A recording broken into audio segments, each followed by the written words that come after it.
it's Gina from WTI. I love to give my sweet little fur baby Elsie a treat every now and then with some wet food. Now she's generally just a dry cat food kind of gal, but when I started feeding her this Rachael Ray Nutrish wet cat food, wow, I guess she might actually be a wet cat food kind of gal too. She doesn't like all wet cat foods, but she loves this variety pack that I got. It comes with 4 each of ocean Fish-A-Licious, chicken and shrimp Pawttenesca, how cute is that? And tuna Purrfection. I love that these have simple ingredients in them and I can pronounce every single one that goes into it. That makes me feel good that I am giving her something that is nutritious.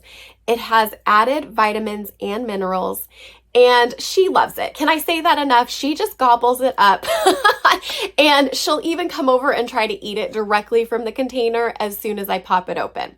If you're looking to give your cat a really good nutritious treat, then you should check out these ones from Rachael Ray, and that's my point of view.